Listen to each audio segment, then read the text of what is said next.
자, 다음 주제로 좀 가겠습니다. 아침에 매일 경제에서도 뭐 매일같이 지금 전해드리고 있는데 부동산 문제입니다. 부동산 문제. 자, 첫 번째 기사 보겠습니다. 어제도 뭔가 시민단체가 발표를 했어요. 그 내용입니다. 부동산 다루는 고위공직자의 36%가 다주택이다. 그러니까 고위공직자 다주택 있을 수 있습니다. 각자의 사정이 있을 수 있거든요. 그런데요, 이 내용의 핵심은 부동산을 다루는 고위공직자라는 거죠. 그래서 기사로 달아지는 겁니다, 지금. 경실련이요 38개의 기관을 분석했습니다. 국토부, 기재부 등 1급 이상을 대상으로 해서 들여다봤습니다. 그랬더니 107명 가운데 39명이 다주택자입니다. 그러니까 비율로 따지니까 36% 정도가 나와요. 그리고 평균 12억 정도다. 3주택 이상 소유자도 7명이 있다. 3년 동안 한 채당 오른 폭을 보니까 4억 3천. 많이 올랐습니다. 한 채당입니다. 한 채당. 그러면은요, 두 채, 세 채 갖고 계신 분은요, 쌓이겠죠? 오름폭이. 이런 내용입니다. 그리고 세 채 이상 보유자 보기 이름까지 기사에 쭉 나와 있는데 굳이 이것까지는 전해드리지는 않겠습니다. 다음 기사 하나 더 보겠습니다. 부동산 정책 고위공직자 역시 같은 내용입니다. 107명 가운데 39명이 다주택이다 이렇게 돼 있고요. 또 약간 좀 통계 수치를 좀 더 뭔가 이렇게 묶어서 소개하고 있습니다. 상위 10명의 부동산 평균 자산은 33억. 이렇게 꽤 됩니다. 33억. 여기 보세요. 지금 한겨레 기사는 이 부분을 좀 지적을 하고 있습니다. 맹탕 대책 내놓고 집값 올렸나. 그러니까 이런 분들이 부동산 정책, 집값 정책을 만들고 집행하고 있으니 되겠느냐 이런 거예요. 그래서 맹탕 대책 내놓고 집값을 올렸냐 이런 비판이 나온다고 또 이렇게 소개를 하고 있습니다. 자, 그럼요. 어제 경실련의 발표 영상으로 확인해 보겠습니다. 107명 중 39명이 주택 두 채를 이상 소유한 다주택자로 나타났습니다. 3주택 이상 소유자도 7명으로 나타났는데요. 7명 중 공공기관 사장만 3명 있는데 정보공사 최창학 사장은 4채를 갖고 있습니다. 최인남 한국투자공사 사장 역시 주택 3채를 갖고 있습니다. 실제 부동산 정책을 책임지는 사람들, 만드는 사람들, 이분들은 어떨까 찾아보면 봤더니 상당수의 재산이 있는 거고 다주택도 많이 있는 거고 이 강남 쪽에도 많이 있다, 실제. 부동산 정책을 23번씩이나 발표해도 잡지 못하는 이런 배경 또한 이와 무관하지 않겠다 이렇게 생각하고 있습니다. 그래서 자, 이런 상황에서요. 청와대 민정수석의 주택, 집 계속 뒷말입니다, 지금요. 기사 보겠습니다. 높은 값에 아파트 내놨다가 거둔 김조원 청와대 민정수석. 어제 청와대가 이거에 대해서 뭔가 설명을 좀 내놨는데 이럽니다. 집값은 남자들이 잘 모르는 경우가 있다. 그러니까 이게 뭔가 매매가, 최근 매매가보다도 높게 뭔가 매물로 내놨다는 건데 이건 너무 높게 내는 거니까 이게 팔려는 의지가 있는 거 맞습니까? 기자들이 이런 취지의 질문을 해요. 근데 청와대 관계자 설명이 근데 집값이요 남자들이 잘 모르는 경우가 있다. 그러면은 집에 부인들이 주로 결정하고 한다. 이런 뜻이 됩니다, 지금요. 그럼 청와대 설명은 한마디로 모른다네요, 그냥. 청와대 가격 본인이 안 정했다 들어. 정하신 분은 다른 분이 있다. 그런 과정에 경실련 기사도 여기 소개돼 있고요. 자, 그리고요. 청와대 관계자가 좀 더 설명한 내용이 있습니다. 여기 밑줄이 거 있습니다. 청와대 관계자는 현재 청와대 다주택 참모 8명과 관련해선 늦어도 8월 말까지는 다주택 보유자 제로로 간다는 목표엔 변함이 없고 충분히 그렇게 되리라고 본다. 어제 이 설명을 냈어요. 그런데 김조원 민정수석과 관련해서는 일단 좀 높은 값에 내놨다. 그리고 매물이 지금 사라진 거 아니냐. 또 일각에서는 지금 뭔가 이 매매에 관련된 뭐 접촉이 있다 뭐 이런 얘기도 나오는데 아직까지 뭐 정확하지는 않습니다. 뭔지 확인이 좀 더 필요한 건데 아무튼 기사 내용은 높은 값에 아파트를 내놨다 거둔 뭐 김조원 민정수석 이렇게 되어 있습니다. 자, 두 가지 내용 봤습니다. 부동산을 다루는 고위공직자들의 다주택 보유 현황에 대한 시민단체 발표가 어제 있었고요. 그리고 김조원 민정수석, 청와대 민정수석의 주택 보유가 관련된 그리고 뭐 이렇게 매물과 관련된 계속 뒷말이 나오고 있다는 내용까지 좀 전해드렸습니다. 자, 주홍구 교수님하고 천하람 변호사께 미리 좀 기사 좀 잘 봐달라고 제가 질문을 드렸어요. 그리고 이 상황이 의미하는 게 과연 무엇일까? 이걸 좀 써달라고 질문을 좀 드렸습니다. 먼저 주홍구 교수님 설명해 주시죠. 네, 지금 부끄러운 모순이라고 저는 생각하는데요. 예. 지금 그 김종원 민정수석에 대한 청와대의 답변은 저는 실언 수준을 넘어서서 망언이라고 생각합니다. 남자들이 잘 모르는 경우가 있다. 이 얘기 말씀하시는 지금 거예요? 상황의 엄중함을 지금 모르신다라고 저는 생각을 안 하는데 상황의 엄중함을 전혀 모르시는 것 같아요. 지금 아내가 가격을 맡기도록 결정했다. 지금 청와대에서 갖고 있는 분위기가 어떤 부분입니까? 지금 다주택자들이 빨리 주택을 정리하라는 거는 예. 일단의 그 시민들이나 국민들의 신뢰와 안정감을 최소한 찾으려는 최소한의 방책이거든요. 근데 그런 최소한의 방책에 대해서 남자가 잘 모르는 경우가 있다라고 얘기하는 거는 너무나 무책임한 발언이 아닌가 그런 생각을 하나 할 수가 없습니다. 그런 게 지금 현재 사실은 문재인 대통령이 갖고자 하는 부동산 규제 정책의 방향과 그거에 맞춰서 지금 따라가고 있는 참모들의 그런 어떤 눈높이, 속도가 전혀 맞지 않는다라는 느낌을 받을 수가 있고요. 그리고 최근에 발표한 이 경실련에서 발표했던 이 고위공직자, 그것도 부동산을 다루는 고위공직자의 30% 이상이 다주택자라는 이 개념은 사실은 정말 놀라움을 금할 수가 없는 부분입니다. 우리가 주식이나 다른 어떤 그 재산의 수단에 있어서 이해관계인이 거기에 들어가는 경우에 대해서 얼마나 민감한지를 보인다라면은 이 부동산이 재산이라는 사실을 모르지 않으실 텐데 부동산 정책을 다루는 분들이 다주택자라는 거는 상징적인 걸 넘어서서 실제적으로도 실효성 있는 대책을 내놓기가 어렵다라는 분석은 상식적인 거라고 기사를 좀 생각합니다. 더 보면요. 그리고 그 다주택 중에서 상당 부분이 서울 강남에 있다. 뭐 이런 기사도 내용이 들어가 있습니다. 지금. 맞습니다. 그러니까 우리가 의심을 살 수밖에 없는 게 20번이 넘는 부동산 대책에도 불구하고 보다 강력한 실효성 있는 규제 정책이 나오지 않았다라는 것은 그것을 미온적으로 나올 수밖에 없는 그 분위기가 형성된 결과가 아닐까. 지금 문재인 정부가 추구하는 부동산 정책은 규제가 강화된 정책이라고 저는 생각을 하거든요. 저는 그 정책에 지지를 합니다만 계속해서 아까 경실련 발표에서 맹탕 정책의 냄새가 풍긴다. 그렇게 말씀드리는 이유는 계속해서 이 당사자들이 이해관계인이기 때문에 망설인다라는 느낌을 국민들이 받을 수밖에 없거든요. 그렇게 되면 어떻게 될까요? 정책에 대해서 국민들이 신뢰를 하지 못하게 되기 때문에 이 정책이 제대로 가지 못하게 되는 상황이 벌어진다라고 생각을 합니다. 저는 지금이라도 정리가 돼야 된다라고 생각을 합니다. 자, 뭐 고위공직자라고 다주택을 갖지 말라는 법은 없습니다. 그러나 지금요 상황이 민심이 좋지 않습니다. 다주택을 보유하신 분들 각각의 뭐 사정도 있고 이유도 있을 수 있습니다. 그러나 부동산 문제를 다루는 고위공직자라는 점 그리고 청와대 어떻게 국정을 끌고 가는 청와대의 고위 참모라는 점 이런 점 때문에 주목을 받고 지적을 받고 있는 상황입니다. 자, 천하람 변호사는 이 상황 무슨 의미입니까? 해석 좀 해주세요. 네. 저는 과연 이분들이 열심히 일을 할 수 있겠는가, 공사를 구분하는 것이 과연 가능하겠는가라는 의구심이 강하게 듭니다. 왜냐하면 지금 청와대의 정책을 보면 다주택자를 마치 범죄자 내지는 굉장히 반사회적 행위를 하는 사람과 유사하게 취급하고 있는 부분들이 분명히 있습니다.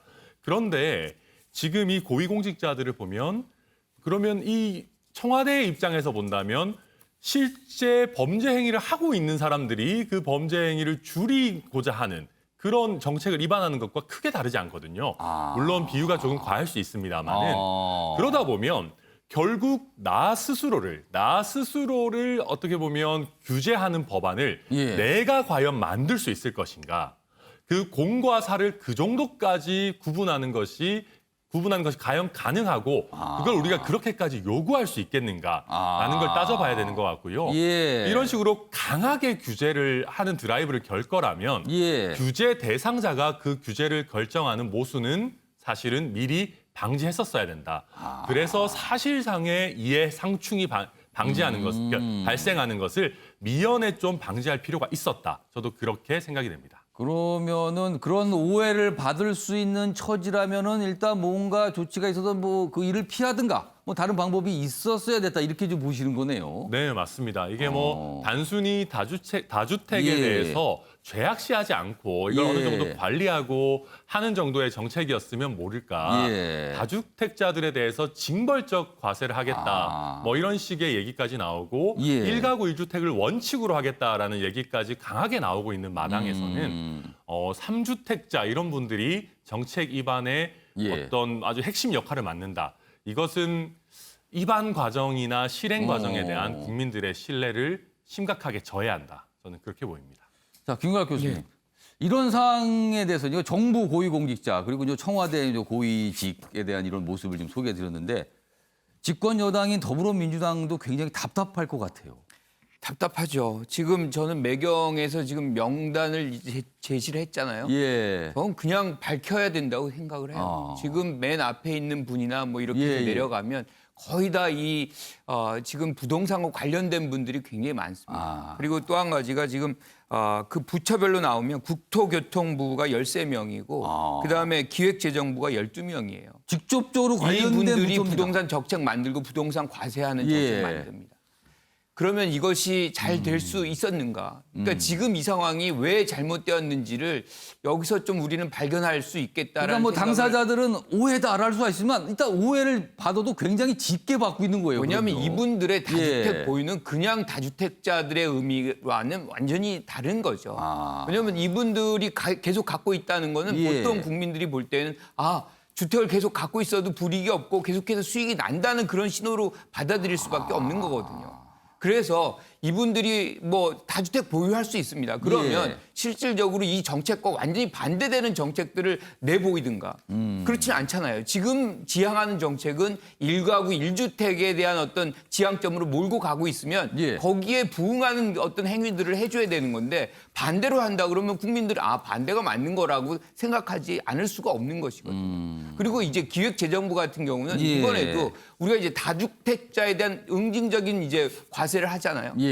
뭐 이건 좋다고 생각을 해요. 그렇다 예. 그러면 1가구 1주택자에 대한 어떤 동기부여도 또 해줘야 되는 거거든요. 동시에. 예. 그렇다 그러면 아까 뭐 정세균 총리가 6억 이하의 감세를 예, 해야 예. 된다. 저는 9억이 평균 수준이라 그러면 9억 밑으로 뭐 한 30%든 40%든 아주 강력한 어떤 감세 정책을 한다 그러면 예. 다주택 보유에 대한 동기가 현저히 줄어들면서 1가구 1주택에 대한 어떤 것들의 자부심도 느끼고 동기도 받고 예. 뭐 이런 것들 실질적으로 주는 정책 왜 안 만들어졌나 보니까 지금 이분들이 정책을 만들고 있는 거예요. 그러니까 저는 이 모든 부분을 예. 정부 부처에다 다 맡기면 안 되고 예. 실질적으로 정치를 주도하고 있는 민주당이 예. 그분들도 이제 다주택자 많이 있겠죠. 예. 하지만 이제 지금 상황을 감안한다면 좀 철저히 경실련 자료 받아서 예. 규명을 해가지고 좀 이 상황을 변화시킬 수 있는 조치들을 해야만 한다. 그렇지 않으면 민심은 돌아가지 않습니다. 근데 앞서서 보였지만 경실련에서 계속 발표를 지금 계속하고 있는데 서울 지역 아파트 인상률 폭을 가지고도 국토부와 경실련이 완전 다른 분석을 해놓고 있거든요. 지금 또 이런 사항도 있습니다. 예, 이종구 평론가. 안에 좀 들여다보면 예. 좀 분리를 할 수 있다고 봅니다. 이를테면 실제로 공무원들, 예. 공무원이냐 예. 아니면 이 정부 들어서 임명된 사람이냐. 공직이긴 하지만 임명된 경우. 그렇죠. 조달청 또는 국토교통부, 예. 뭐 한국은행 여기까지는 예. 그대로 공무원으로서 늘공으로서 예. 승진해서 저기까지 간 사람도 있습니다. 예. 물론 그게 잘했다는 것은 아닙니다. 그분들도 사실은 업무와 관련해서 이해 상충되는 어떤 보직을 갖는 것에 대해서는 문제를 삼아야 되는데 부동산 정책이 하루아침에 이 정부가 지금 발표하는 게 아니지 않습니까? 공약도 했고 이 정부 출범하자마자부터 예. 지금까지 드라이브를 걸고 있다면 예. 이 정부 들어서 임명되는 산하 공공기관장들이나 공공기관 임원은 최소한 이 정부 들어서 걸러냈어야 됐다. 자신들의 어떤 부동산 철학과 배치될 수 있는 그런 인사들을 골라서 지금 사실은 배치를 한 셈 아닙니까? 예. 보시면 알겠지만 공공기관에 예. 기관장들이 많아요. 예. 사장들이 많아요. 예. 그렇다면 이 정부의 철학과 배치되는 인사를 한 것에 대해서도 책임을 져야 된다는 것이죠. 아니요, 그런 부분도 있다 지금. 그러면은 요거는 막을 수 있었는데 왜 그런 건가? 인사권이 있지 않았은가? 뭐 이런 지적을 좀 해주셨어요. 논란입니다 지금요. 거의 모든 신문에서 이 내용 좀 다루고 있습니다. 이게 무엇인가라는 그런 취지의 기사들이 실려 있습니다 지금요. 자, 부동산과 관련된 기사가 하나 더 있는데요. 보겠습니다. 얼마 전에 정부가 공급 대책을 발표했을 때 이제 같이 나온 내용이에요. 뭐 서울시죠. 지분 적립형 주택. 그러니까 초기에 일정액을 먼저 돈을 내고 나머지 그 집값은 천천히 한 20년 정도 큰 기간을 두고 하나씩 채워간다. 그래서 나중엔 최종적으로 지분을 다 확보한다 이거죠. 그러니까 장기적으로 집을 천천히 확보해라 뭐 이런 뜻입니다. 그런데요. 제목이 이렇습니다. 뒤통수 맞은 50대. 정부 믿고 착실히 청약 가점 쌓았는데 이렇게 됩니다. 이 지분 적립형 주택은요. 추첨제로 한답니다. 추첨. 뽑기잖아요. 그럼 청약 통장, 청약 가점 쌓는 게 무용지물이 되는 겁니다. 그냥 누구나 가서 추첨하면 되는 겁니다. 그럼 지금까지 청약을 위해서 점수를 차곡차곡 조건을 맞춰 쌓으신 분들이 나이도 꽤 될 겁니다. 불만을 갖게 되는 겁니다. 자, 지분 적립형 주택, 로또 분양 논란의 세대 갈등까지. 일단요, 이게 보면은 어떻게 이제 특별 공급 형태잖아요. 그렇다면 굉장히 가격을 좀 상당히 낮게 책정할 거예요, 주변보다. 그러면은 여기에 당첨되는 순간 주변 시세에 맞춰가는 거 알 거 아닙니까? 그러면 로또다. 일단 이런 얘기가 나오고요. 그리고 추첨되니까 이거 청약 가점 소용이 없게 되는 거잖아요. 그래서 이런 얘기가 있습니다. 가점제 없이 100% 추첨제 모집이다. 신혼부부 특별 공급 비율만 40%. 그러자 50대 오직 내 집 마련 꿈꾸며 23년간 청약에 돈을 넣었는데 저는 못하는 거네요. 운만 찾아야 되는 거네요. 이런 얘기가 나오는 거예요. 다자녀 특공 물량도 아예 사라져 자녀 셋 무주택자들 허탈하다. 그러니까 이게 세대 갈등. 그러니까 청약 가점이 낮은 젊은 세대는 환영할 수 있습니다.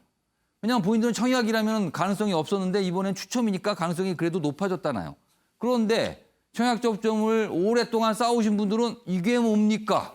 이렇게 물어보게 되는 겁니다. 주원교 교수님, 참 어렵습니다. 이건 정말 한마디로 허둥지둥 정책의 저는 끝이라고 생각을 합니다. 이 지분 적립형 주택의 방식이라는 거는 사실은 적은 돈으로 자기 집을 마련할 수 있는 아주 효율성 높은 제도거든요. 초기에 좀 많지 않은 돈으로 일단 집을 확보한다는 맞습니다. 거죠. 지분 확보하고 그다음에 차근차근 돈을 갚아나갈 수 있는 좋은 내 집 마련의 기회인데 이런 부분들에 지금 다자녀라든지 그리고 25년, 3년간 청약을 넣었던 50대 이상들이 해당 사항이 없는 부분으로 곧 추첨제로 이렇게 넘어가 버리는 그런 정책을 그 디테일에 대한 고려 없이 바로 발표를 해버렸다라는 것에 대해서 너무나 좀 큰 안타까움을 느끼고 있습니다. 아마도 이제 청년 세대들이 우리는 가점 낮은데 언제 집을 가질 수 있습니까? 라고 아마 그런 불만을 또 반영해서 이게 추첨제가 되지 않을까 싶어요. 그래서 제가 앞에서 허둥지둥하고 말씀을 드렸던 거는 그 30, 40대와 그 세대들의 그 이제 내 집 마련이나 사다리가 걷어찼다라는 거에 대한 불만을 충족시키기 위해서 조금 급하게 도입하는 모습을 보였는데 그렇게 되면은 지금까지 해왔던 그 정책의 예측 가능성을 보고 준비해왔던 사람들의 그런 박탈감을 도대체 어떻게 수립을 해야 될지 그러니까 저는 허둥지둥이라고 볼 수밖에 없고요. 또 말이 좀 바뀌는 게 이렇게 야심차게 8.4 수도권 공급대책 이후에 서울시가 발표한 다음에 이런 문제들이 그냥 갑자기 쏟아져 나오니까 또 이렇게 얘기를 해요. 아직 확정된 안이 아니라서 추후 어떻게 제도를 운영할지 고민해 보겠다. 앞에는 그렇게 확정적으로 발표를 해놓고 다시 고민하는 거네요. 뒤에 가서는 고민을 하겠다라는 이러한 것에 정책을 과연 어떻게 따라가야 될지를 지금 너무 부동산 대책에 대해서 갈짓자거림을 하는 것에 저는 단적인 예라고 생각합니다. 윤곽 교수님 하신 말씀 있으세요? 이게 사실은 미국식 모기지 방식이거든요. 그러니까 초기에 굉장히 아주 적은 금액만 이제 넣고서 나중에 한 30년 정도로 이제 금액을 이자를 붙여가지고 이제 갚는 그렇게 해서 내 집 마련을 하는 것인데 서울시 같이 공급이 제한된 영역에서는 이거를 적용하기 굉장히 어려워요. 그러니까 실질적으로 그리고 제일 중요한 건 예. 노력을 보상하지 않으면 바로 좌절이 옵니다. 아. 그러니까 노력이라는 건 우리가 매달 10만 원씩 부었던 그 그렇죠. 노력이 있는 거예요. 노력입니다. 그것이 예컨대 이제 보상을 못 받는다. 그러면 국민적인 좌절이 발생할 수밖에 없는 거예요. 그래서 이 부분은 우리가 굉장히 장기적으로 지금 채택을 해가지고 온 거거든요. 아. 한순간에 바꿔서는 저는 안 된다고 봐요. 우리가 정책의 어떤 예측 가능성이라는 것이 가장 중요한 부분이고 그것이 예. 신뢰를 만들어내는 것인데 예. 그 부분에 대해서 서울시가 신중치 못하다. 정치인들이 뭔가를 요구하는 부분이 있어요. 항상. 그러면 이제 관료들은 거기에 맞춰서 정책들을 만들려고 하겠죠. 뭐 그런 결과로서 이것이 나온 거 아닌가 뭐 이렇게 전 추측을 예. 하는데 그럼에도 불구하고 안 되는 건 안 된다고 얘기를 할 수가 있어야죠. 그러니까 이런 지분형 방식을 적용하는 거는 이런 주택 물량이 좀 보편적으로 많이 있을 때 누구나 쉽게 접근할 수 있을 때 지분형으로 좀 더 편하게 집을 보유할 수 있게 해주는 그런 방식인데 서울의 물량 귀합니다, 굉장히. 근데 여기에 적용하면서 뭔가 복잡해졌다는 거네요, 지금요. 참 부동산 문제 참 요즘에 몇 분 지인들끼리 만나면 부동산 얘기는요. 대화의 한 절반 이상 차지합니다, 요즘에는요. 그러니까 별의별 얘기가 다 나옵니다, 요즘.